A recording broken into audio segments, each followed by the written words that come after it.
ரீசெண்டாக நான் ஒரு குழந்தை விளையாடுற வீடியோவை நான் பார்த்துருந்தேன்.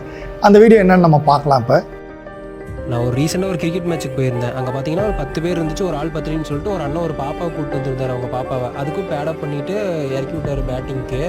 பார்த்தீங்கன்னா அந்த பாப்பா நானே கொஞ்சம் ஆச்சரியப்பட்டேன். ஒரு 2-3 பால் ஸ்பின் போட அந்த பாப்பா ஆடும்போது 2 பால் பீட்டன் ஆகிறாங்க. அப்போ அவங்க அப்பா சொல்கிறாரு ஃபாஸ்ட்டாக போட்டால் தான் ஆட முடியும்னு அவங்க அப்பா சொல்கிறாரு. ஸ்லோவாக போட்டால் ஆட மாட்டான், ஃபாஸ்ட்டாக போட்டால் தான் ஆட முடியும்னு அவங்க அப்பா சொல்கிறாரு. அதுக்கடுத்து அதே பவுலர் போய் ஃபாஸ்ட் பவுலிங் போடுறாங்க. சூப்பராக ஃப்ரண்ட் ஃபுட்டில் டிஃபென்ஸ் வெளியில் போட்டாங்க, கட் அடிச்சுக்கிறாங்க, சூப்பராக ஆடுறாங்க. ஆக்சுவலாக இந்த வீடியோவிலேருந்து நான் என்ன அந்த பாப்பாக்கோ இல்லை நம்ம பார்க்குற வியூவர்ஸ்க்கோ நான் என்ன சொல்லணும்னு நினைக்கிறேன்னா, அவங்க ஸ்பின்னரை விட ஃபாஸ்ட் பவுலர் நல்லா விளையாடுறாங்கன்றது தெரிஞ்சுக்கிட்டது நல்ல விஷயம். ஆனால் அவங்க ஃபாஸ்ட் பவுலரை மட்டும்தான் ஆடுவாங்கன்னு நம்ம ஸ்டாப் பண்ணிடக்கூடாது.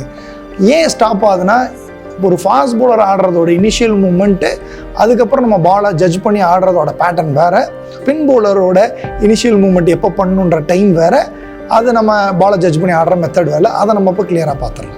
ஃபாஸ்ட் பவுலருக்கும் ஸ்பின்னருக்கும் வித்தியாசம் தெரிஞ்சுக்கணும். ஃபாஸ்ட் பவுலர் போட்டாங்கன்னா பால் பிச் ஆகி நேராக தான் வரும், பவுன்ஸ் தான் டிஃபர் ஆகும், ரொம்ப டீவியேட் ஆகாது. ஸ்பின்னர் கொஞ்சம் ஸ்லோவாக இருக்கும், பால் பிச் ஆகி லேட்டரலாக நிறைய மூவ்மெண்ட் இருக்கும். அப்போ ஃபாஸ்ட் பவுலர் ஆடும்போது அம்பையர்கிட்டேருந்து ஜம்ப் பண்ணும் போதே நம்ம லோட் பண்ணிடுவோம். பால் வர்றதை பார்த்து டவுன் ஸ்விங் அப்போ நம்ம அட்ஜஸ்ட் பண்ணிக்கலாம். ஏன்னா பால் லைனுக்கு போயிடுவோம், டீவியேஷன் நிறைய இருக்காது, அதனால் ஆட முடியும். அதனால அந்த பாப்பா சூப்பராக ஆடுறாங்க, முன்னாடியே லோட் பண்ணிடுறாங்க. அவங்க முன்னாடியே லோட் பண்ணி வச்சதுனால பால் வர்றதுக்கு முன்னாடியே பேட் இறக்கிடுறாங்க. இப்போ ஸ்லோவாக போட்டு அதுக்கேற்றப்ப நம்ம அட்ஜஸ்ட் பண்ணி ஆட முடியல, அதான் பிரச்சனையாக இருக்குது. அந்த பாப்பாவுக்கு என்ன சொல்லி கொடுக்கலான்னா, பால் பவுலர் எப்போ ரிலீஸ் பண்ணுறாங்களோ அவங்க கையை விட்டு பால் வெளியில் வரும் பார்த்தீங்களா, அப்போ தான் நீங்கள் இனிஷியல் மூமெண்ட் லோட் பண்ணணும். லோட் பண்ணிட்டா பால் வரும்போது நம்ம ஜட்ஜ் பண்ணுவோம். அதுக்கப்புறம் பாலுக்கு முன்னாடி போகணுமா பாலுக்கு பின்னாடி வரணுமான்னு புரியும், அதுக்கப்புறம் ஆடலாம். ஃபாஸ்ட் பவுலருக்கு முதல் லைனை ஜட்ஜ் பண்ணணும், அதுக்கப்புறம் லென்த்தை ஜட்ஜ் பண்ணணும்.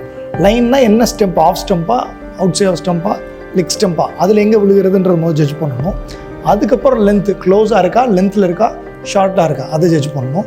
ஸ்பின்னர்னால் ஃபஸ்ட்டு லென்த்தை ஜட்ஜ் பண்ணணும்.